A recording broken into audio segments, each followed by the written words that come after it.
සුබ දවසක් පිළිගන්නවා ලෝඩින් වර්ල්ඩ් YouTube නාලිකාවට. විද්‍යාව කොච්චර දියුණු වුණත් තරකයකින් විස්තර කරන්න බැරි බීකරු සිදුවීම් ලෝකේ ඕනෑ තරම් තියෙනවා. අද ලෝඩින් වර්ල්ඩ් තුලින් අපි බලමු අදටත් විසඳා ගන්න බැරි වුණු අභිරහස් 3ක් ගැන විස්තර. පළවෙනි අභිරහස ඩයට් ලොට් පාට් සිදුවීම. 1959 දී රුසියාවේ යුරල් කඳුවැටිය තරණය කරන්න ගිය අත්දැකීම් බහුල කඳුනගින්න 9 දෙනෙකු අභිරහසයට මිය යාමේ සිදුවීමයි.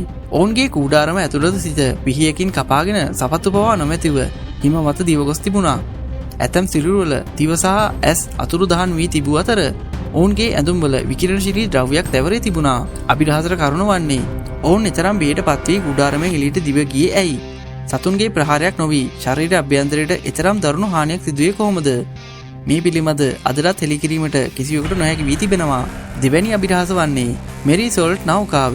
1872 ඇට්ලන්ටික් සාගරයේ පාවෙන්න තිබියදී හමුව මේ නෞකාව හොල්මන් නෞකාව ලෙස හඳුන්වනවා. මෙම නෞකාව සොයා ගන්නා විට එහි සිටි කපිතාන් ඇතුළු පිරිස කිසිදු හෝඩුවක් නොමැතිව අතුරුදහන් වී තිබුණා. නමුත් නැවේ තිබූ කෑම මේසේ මත ආහාර පවා සූදානම් කර තිබූ අතර මුදල් සහ බඩු බාහිර ආදිය සියල්ලම සුරක්ෂිතව තිබුණා. අභිරහසට කරුණ වන්නේ කිසිදු සටනක් හෝ අනතුරක් නොවි මුහුදු මංකොල්ලකරුවන්ගේ ප්‍රහාරයක් නොවි නැවේ සිටි පිරිසට මොකද වුණේ?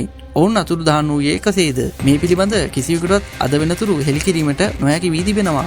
තුන්වෙනි අභිරහස සූ අභිරහස් ශබ්දය. ලෝකයේ ඇතැම් ප්‍රදේශවල විශේෂයෙන්ම එංගලන්තයේ සහ ඇමරිකාවේ වෙසෙන මිනිසුන්ට ඇසෙන අඩු සංඛ්‍යාතයකින් යුත් අභිරහස් ගොරවන ශබ්දයක්. භයානක කරුණ මෙම ශබ්දයේ ඇසෙන මිනිසුන්ට නිින්ද නොයාම, ඔළුවේ කැක්කුම සහ අධික මානසික පීඩනය ඇතිවීමයි. ඇතැම් අය මේ ශබ්දය දරාගත නොහැකිව සියදිවි නසාගෙන තිබෙන අවස්ථාද හමු වී තිබෙනවා. අභිරහසට කරුණ වන්නේ විද්‍යාඥයන් පවා පරීක්ෂණ පවත්වන්නේ මේ ශබ්දය පොළොව යටින්ද අභ්‍යවකාශයෙන්ද නැත්නම් රහසිගත හමුදා පරීක්ෂණකින්ද යන්නයි. ඒ පිළිබඳ හෙළිකිරීමට අදටත් කිසිවෙකුට නොහැකි වී තිබෙනවා.